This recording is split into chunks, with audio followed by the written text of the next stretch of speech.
currently work at 13, posting pictures of the line at Hartsfield-Jackson up in Atlanta, and I would just say get there even 3 hours early, because that could be the longest thing, checking in your bag and getting through security. Yeah, and with all those people, I mean, think about there's maybe, what, 15 security people to check your ID and your boarding pass and stuff, and so you pair that with thousands of people, hundreds of thousands of people, it's going to take some time. You got to be patient. I feel like even if you have pre-check, if you're flying first class, because there's so many other people who are going to be in that same lane with you, you know? That's right. And keep that in mind. That's something that we should remind everybody if it really needs reminding.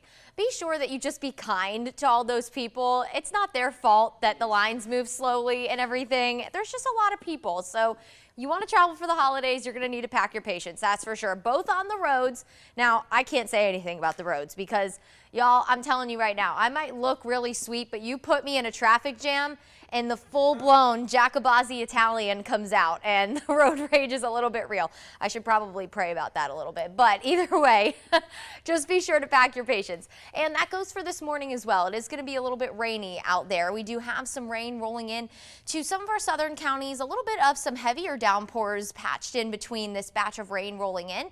So in parts of Crisp County, Dooley County, also Pulaski County, Dodge County, Lawrence, all this rolling off to the north.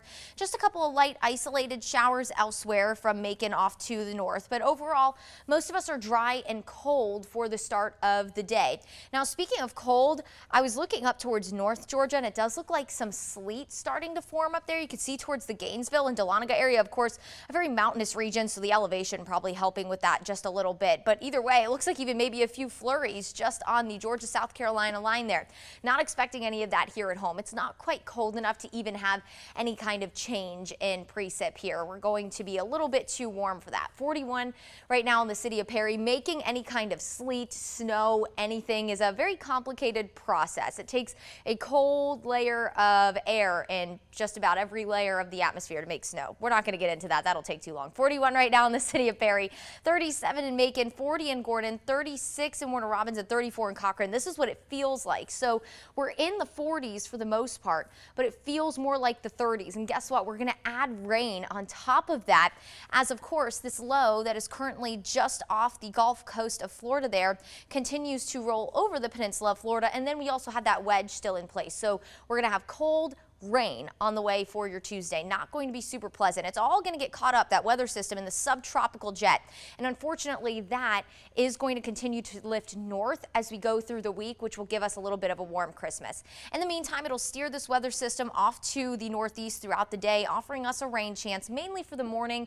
We will start to clear out as we head into the afternoon hours, but that wedge will still very much be in control. So you have the rain for most of the morning into the afternoon, plus the cool air coming in off the Appalachian Mountains. Temperatures today only in the low 40s. As we head into Wednesday, we'll be in the 30s to kick off the day. Highs in the 50s. It'll be a pretty seasonable day. Rainfall wise, we could pick up anywhere between 3/10 of an inch, higher amounts south of Macon. The closer you are to that center of circulation, maybe you could pick up an inch of rain today. That is definitely a little bit generous, but it's still possible, that's for sure. Now, as we head through the 7-day, we'll have cold mornings and we'll stay dry with highs in the upper 50s and low 60s Wednesday through Christmas Eve. Christmas Day, we're in the low 70s and we'll stay in the low 70s through the start of next week.